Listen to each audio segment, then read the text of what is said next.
मंगल ग्रह रे चली शैतान राज। नासा वैज्ञानिकों सामना आसीगला भयानक दृश्य। मंगल ग्रह रे पहुंची एणे तेणे घूरी बुलुछि नासार परसिभेरेन्स रोभर। मंगल ग्रहर टिकिनिकी खबर देवाई चेष्टा जारी रखिछि अमेरिकार अंतरिक्ष एजेंसी नासा। मंगल पृष्ठ रे घूरी बुलिबा भितर हठात नासार एही रोभर एक भयंकर शैतान हाबुड़े पड़ जाइछि। यह शैतान को देखि नासार वैज्ञानिक मन मध्य चमकी पड़छन्ति।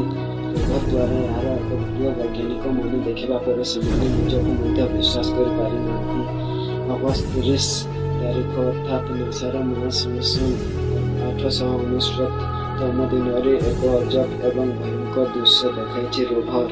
मंगल ग्रहर जजेरो क्रेटर पश्चिम रिम अंचल धूली भर्ती एक घूर्णिझड़ देखा मिली।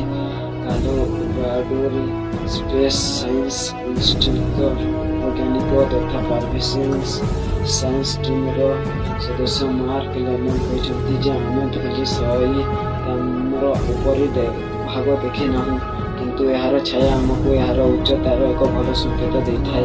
अधिकांश घूर्णिझड़ भक्तिकाल होता है, किंतु लंब भाव माप कले यार उच्चता प्राय 1 ରୁ 2 मील बा 2 किलोमीटर होपाले बोली कहते।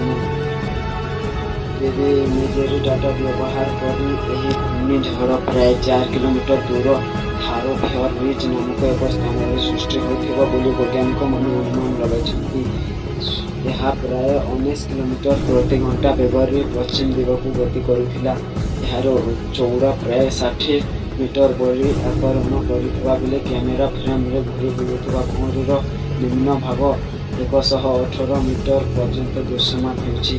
वैज्ञानिक माने भूमि बलयर छाया व्यवहार कर यार सामग्रिक उच्चता प्राय 2 किलोमीटर